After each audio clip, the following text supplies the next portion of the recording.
Amen.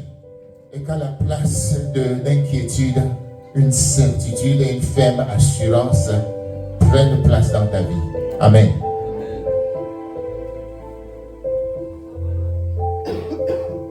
Saint-Esprit vint tout à coup. La Bible dit des langues semblables à des langues de feu leur apparurent, séparées les unes des autres et se posèrent sur chacun d'eux. Amen. Mais c'était une expérience palpable. Se poser sur chacune des personnes qui étaient là. La Bible dit, ils furent tous remplis du Saint-Esprit et se mirent à parler en d'autres langues selon que l'Esprit leur donnait de s'exprimer. Si ce matin nous n'allons pas faire une étude complète du Saint-Esprit, je nous invite dès demain et durant tout ce mois qui reste, nous allons parler du Saint-Esprit dans nos rencontres d'études bibliques. Déjà demain lundi, vous êtes invités à 19h. Ce matin, le thème que je vais aborder, c'est « Sois baptisé du Saint-Esprit ». Amen. Dis à ton voisin, sois baptisé du Saint-Esprit. Dis-le encore, sois baptisé du Saint-Esprit. Mais cet ordre n'est pas pour tout le monde. Dis à quelqu'un, c'est déjà fait. Si c'est déjà fait. Amen. J'attends que les gens réagissent. Si ce n'est pas encore fait, dis, j'attends encore. Amen. Et attendre le Saint-Esprit, bien aimé, ce n'est pas une mauvaise chose. Et c'est une très bonne chose.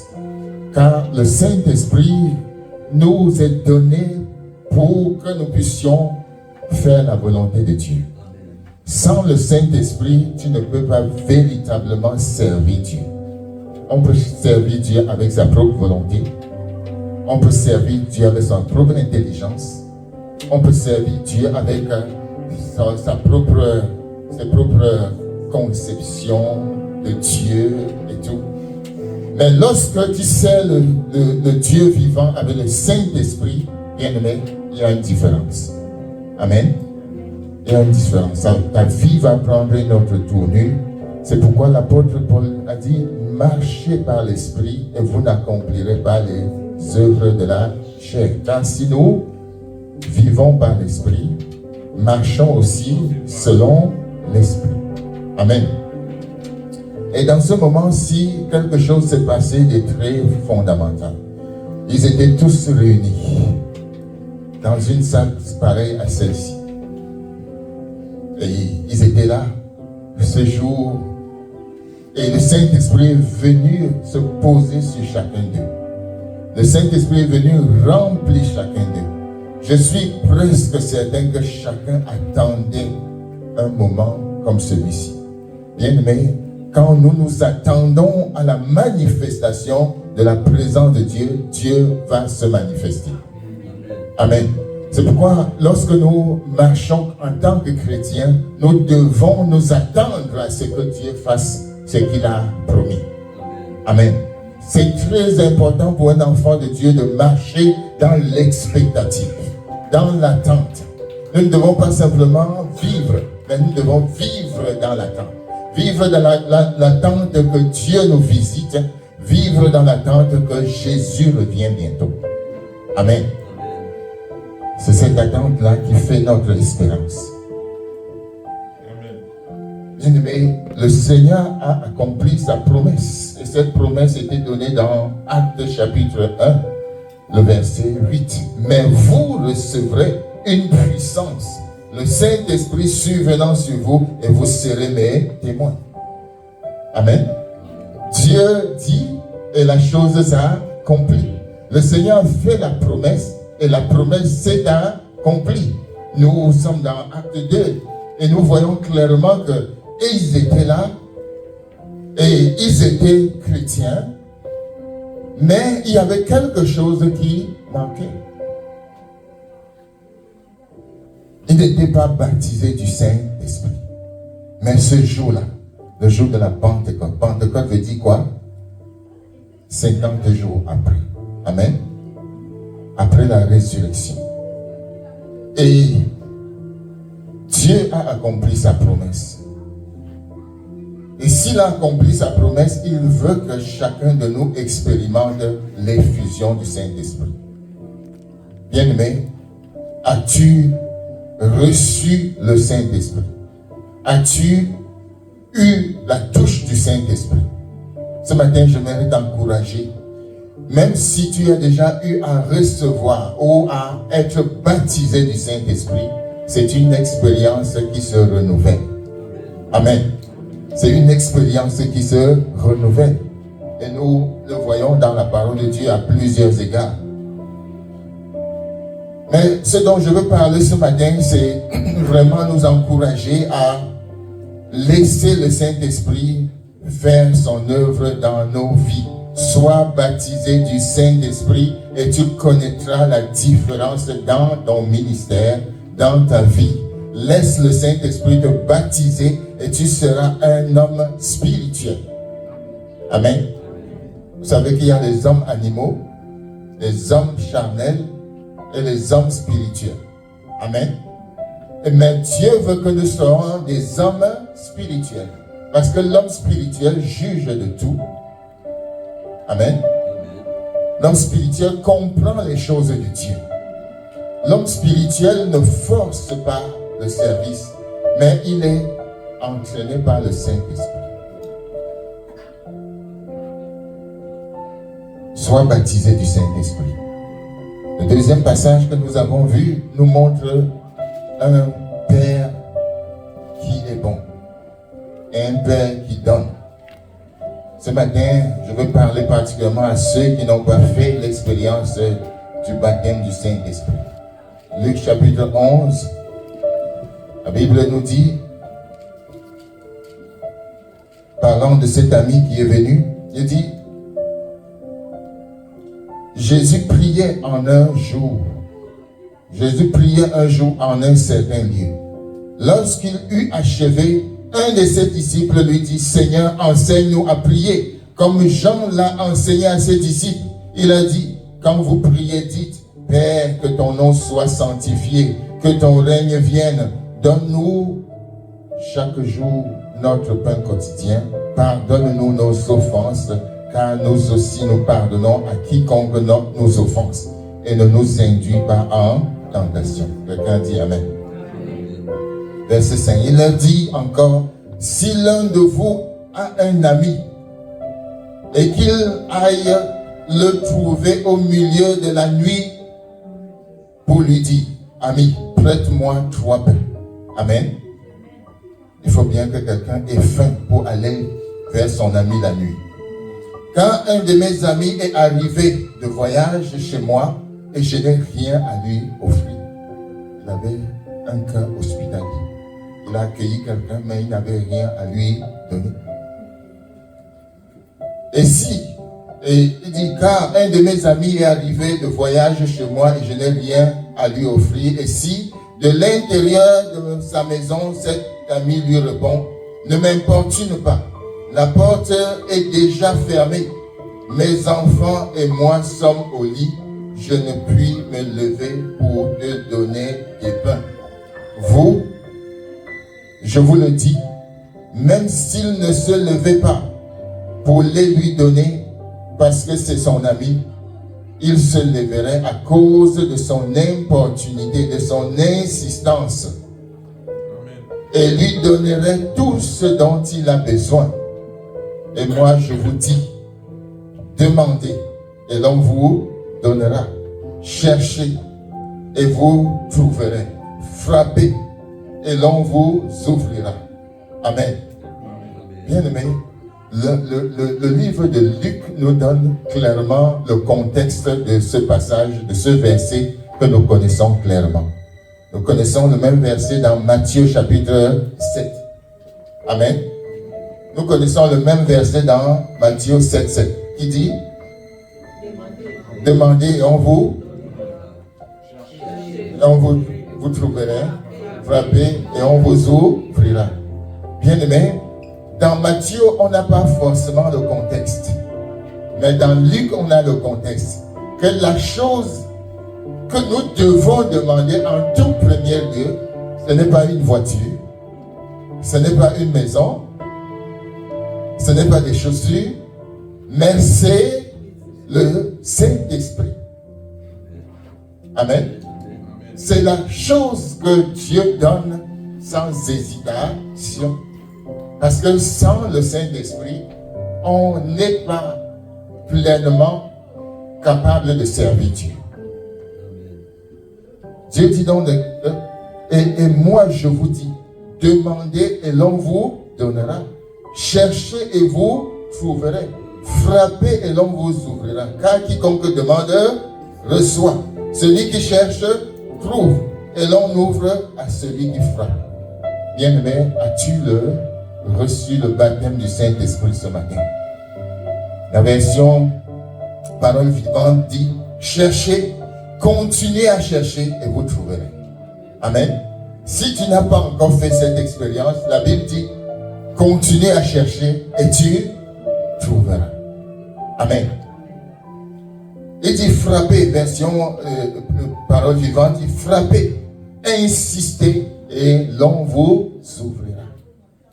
Il y a ici une question de persévérance. Dieu dit, et moi je vous dis que si vous demandez, mon Dieu vous donnera. Quel est parmi vous?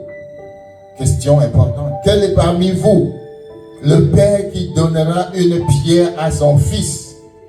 Réponse, jamais. Amen. S'il lui demande du pain, ou s'il demande un poisson, lui donnera-t-il un serpent au lieu d'un poisson? Un tel père n'existe pas. Ou s'il demande un œuf, lui donnera-t-il un scorpion? Si donc méchant comme vous l'êtes. Waouh, c'est fort. L'homme est quand même méchant, n'est-ce pas?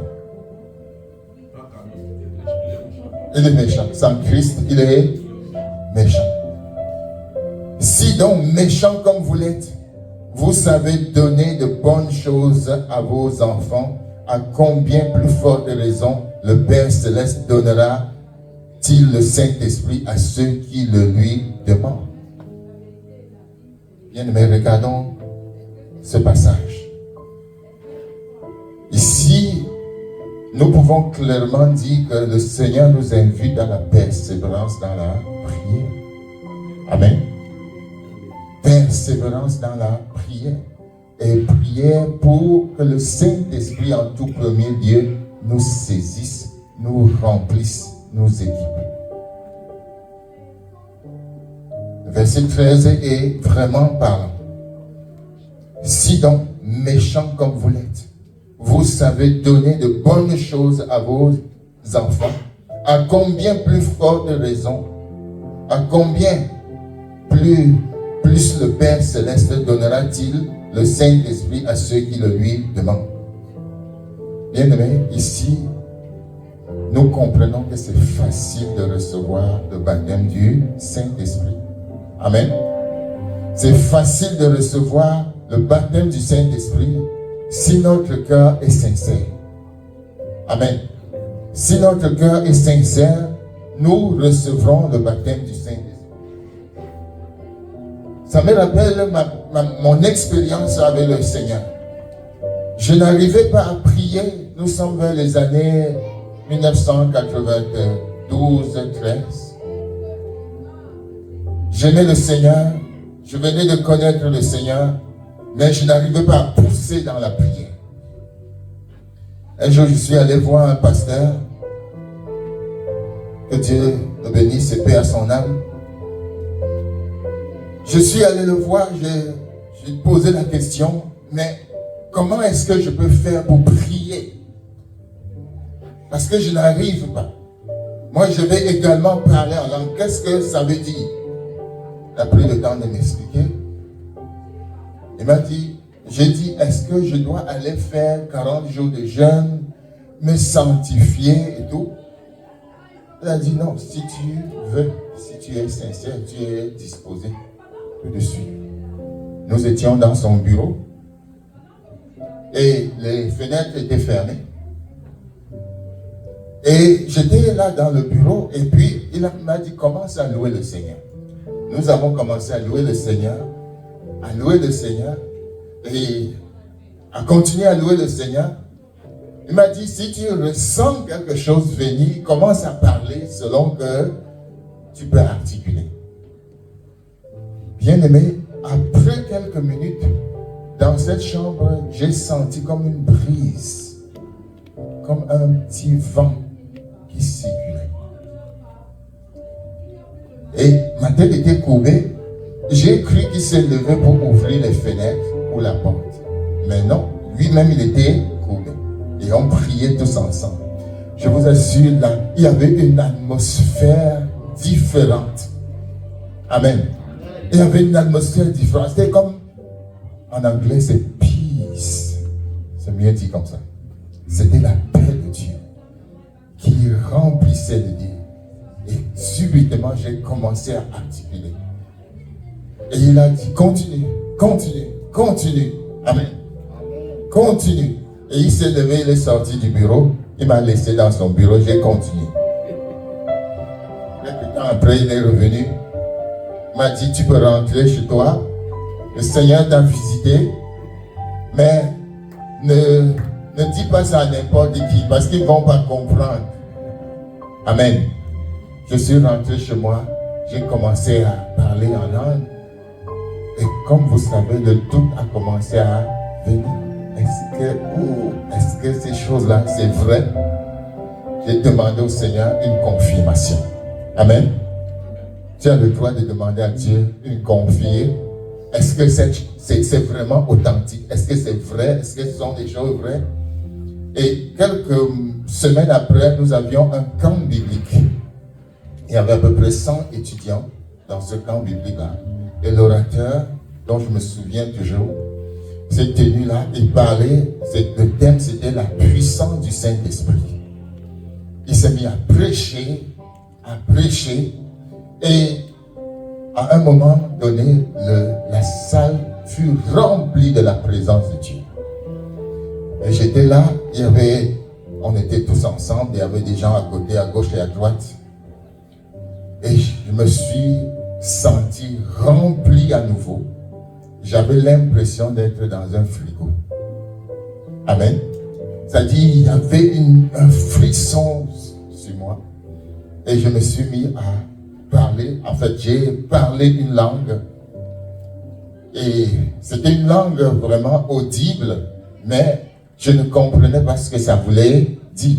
C'était vraiment exprimé. Et une personne qui était à côté de moi, je me souviens encore de ce frère, Prosper, il s'appelait Prosper. Il a traduit ce que j'avais dit. Quand il a traduit, l'orateur a dit, c'est la traduction de cette langue-là qui a été donnée. Et le frère traduit, en fait, c'était un message prophétique destiné à une personne dans la scène. Cette personne-là traînait un péché et durant tout le camp, elle avait hésité à dire cela, à confesser. Et elle était prête à rentrer sans confesser son péché. Et le Seigneur va dévoiler cela par cette prophétie. Et c'était quelque chose d'horrible. Si vous savez, on classe cela parmi les choses, l'abomination, les péchés d'abomination. Je ne donne pas les détails. Amen. Mais seul le Saint-Esprit pouvait dévoiler cela. Seul le Saint-Esprit. Et cette sœur-là fut délivrée. Aujourd'hui, elle est en France et elle loue le Seigneur. Elle est chanteuse. Elle est chanteuse. Donc le Seigneur venait comme ça me confirmer que ce que tu as vécu avec le pasteur, c'est authentique. Amen. C'est là que ma vie de prière a été révolutionnée. Gloire au Seigneur. Bien, mais ce que je vais dire ici, c'est que c'est facile de recevoir le baptême du Saint-Esprit si tu es sincère. Dans la première partie de ce chapitre, le chapitre 11 que nous venons de lire, Jésus enseigne à ses disciples comment prier en réponse à la demande de l'un de ses disciples. Un de ses disciples dit, apprends-nous à prier. Le Seigneur lui répond, quand il dit, Seigneur, apprends-nous à prier, comme Jean l'a enseigné à ses disciples. Le verset 1. Amen.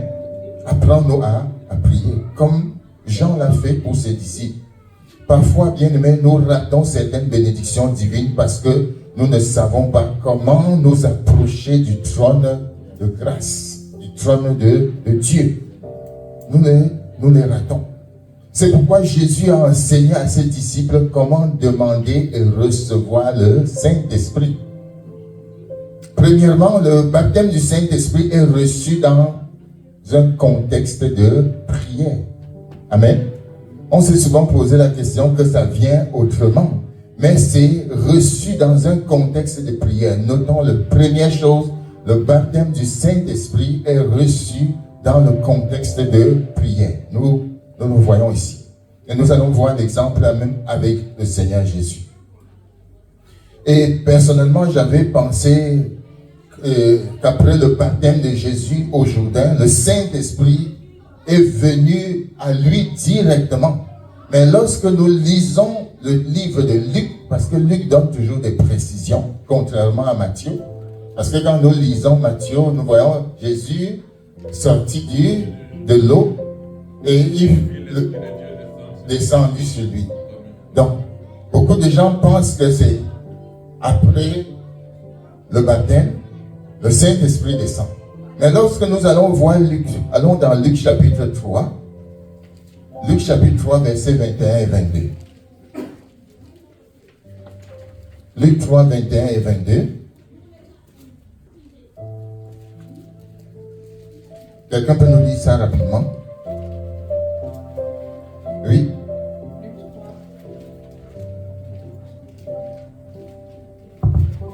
« 21 et 22. » Luc 3, 21 et 22 dit: tout le peuple se faisait baptiser, Jésus fut aussi baptisé, et pendant qu'il priait, le ciel s'ouvrit. Et le Saint-Esprit descendit sur lui sous une forme corporelle, comme une colombe.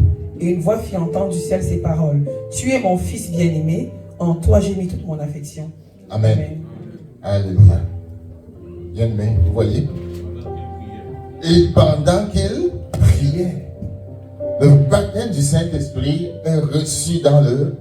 Tout comme la plénitude du Saint-Esprit est reçue dans le contexte de prière. Il y a le pasteur Yonggi Cho, je ne sais pas si certains l'ont connu, pasteur Yonggi Cho de la Corée du Sud. Et il disait, si tu veux être rempli du Saint-Esprit, prie pendant 1 heure. Amen. Et il avait ce qu'il appelait le jogging matinal. Le jogging matinal, c'était la prière pendant 1 heure chaque matin. Et tu es rempli du Saint-Esprit avant de sortir de chez toi. Amen. Et il n'avait pas inventé. C'est ce que Jésus a dit. Ne pouvez-vous pas prier 1 heure avec moi? Amen. Le minimum pour être rempli du Saint-Esprit, c'est que tu pries pendant 1 heure. Tu commences par un cantique. Amen. Esprit de Dieu, descends, descends. Esprit de Dieu, descends sur moi. Ensuite tu commences à prier.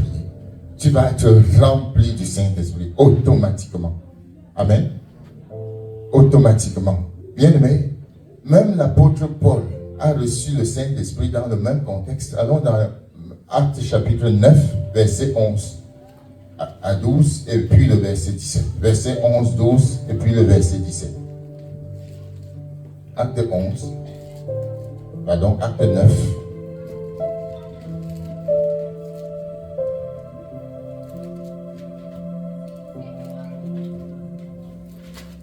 Acte 9, verset 11 et 12, et ensuite le verset 17. Allons-y.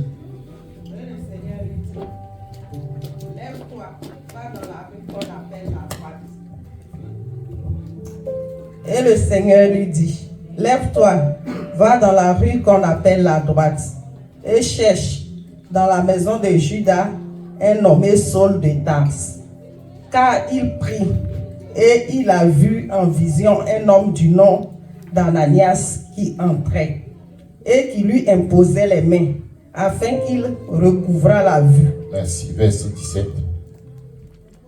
Ananias sortit, et lorsqu'il fut arrivé dans la maison, il imposa les mains à Saul en disant: Saul, mon frère, le Seigneur Jésus qui t'est apparu sur le chemin par lequel tu venais m'a envoyé pour que tu recouvres la vue et que tu sois rempli du Saint-Esprit.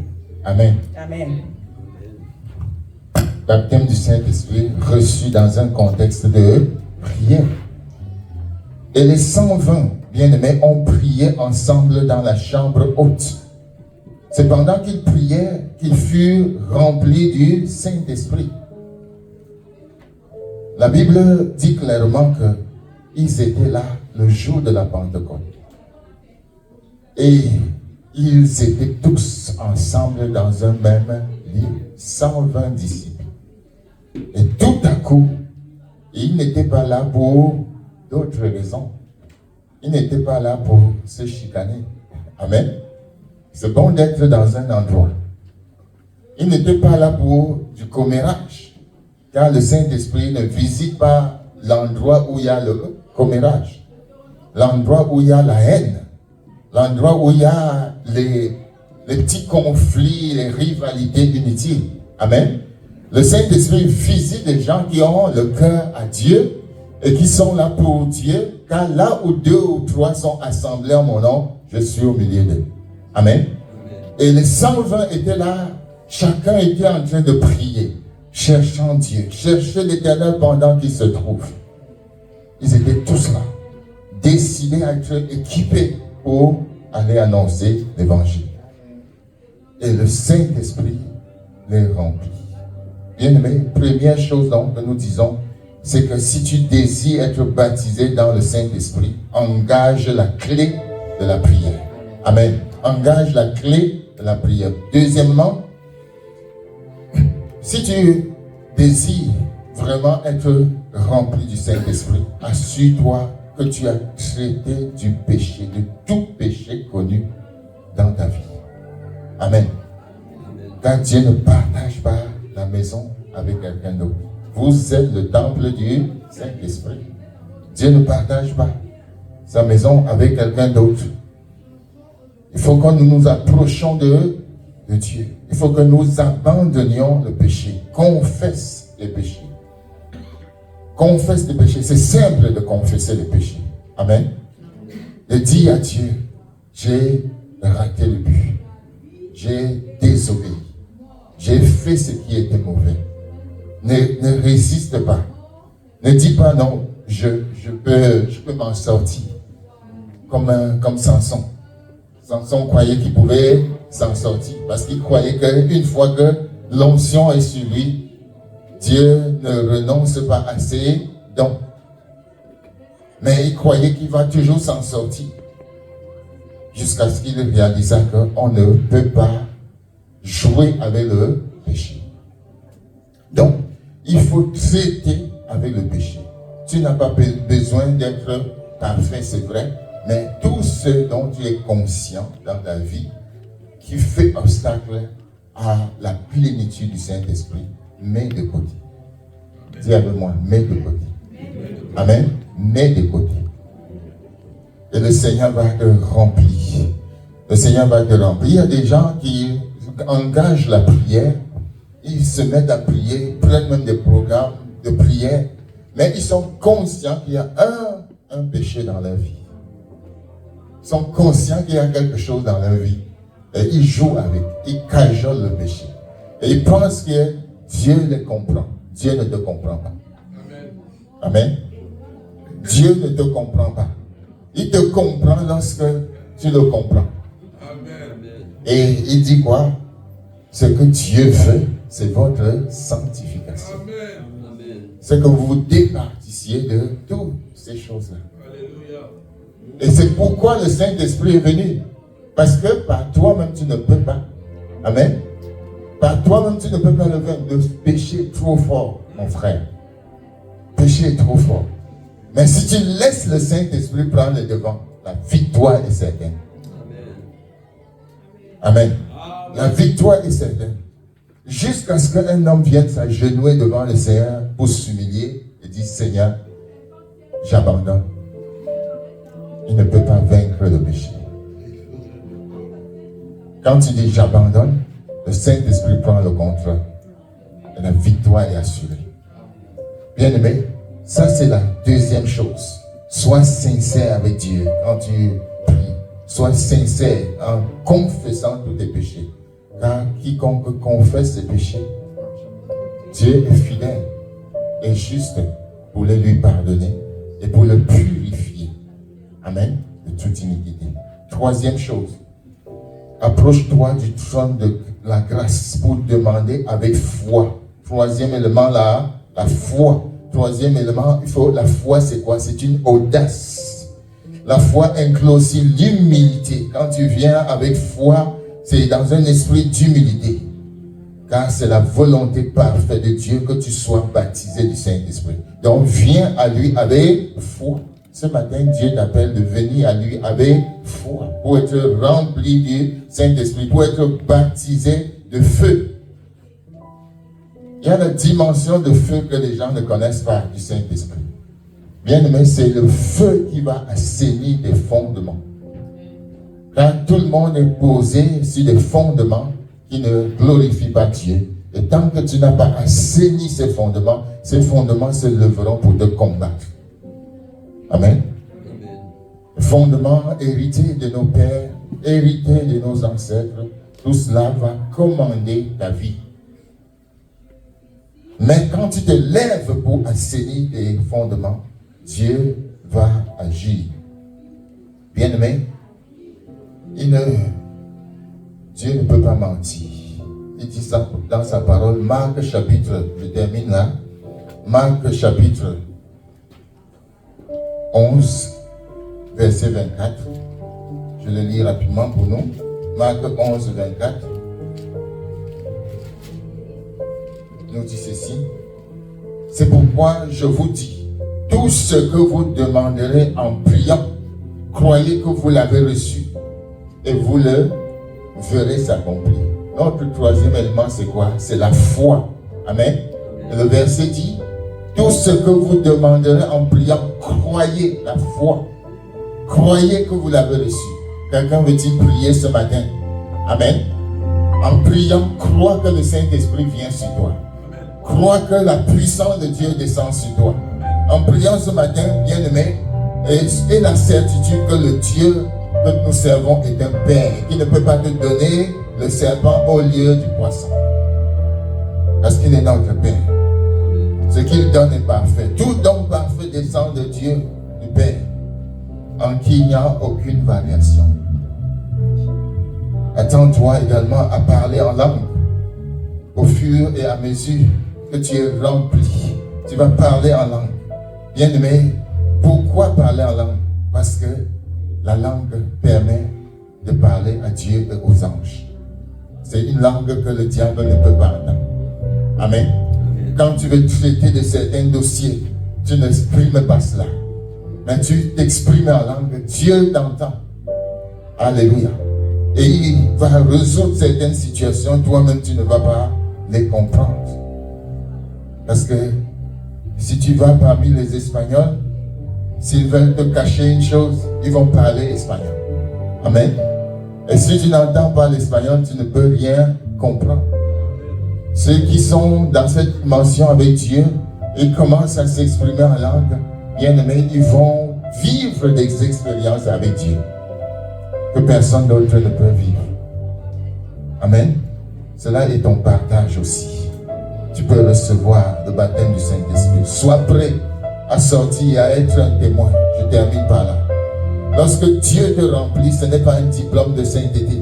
C'est pour que tu sortes et que tu rendes des témoignages. Amen. Et vous serez mes témoins à Jérusalem, dans toute la Judée, dans la Samarie et jusqu'aux extrémités de la terre. Voilà le programme de Dieu. Est-ce que nous voulons prier ce matin? Et le Saint-Esprit va te baptiser pour un but précis, être témoin de Jésus-Christ. Alléluia. Nous sommes en prière, bien-aimés.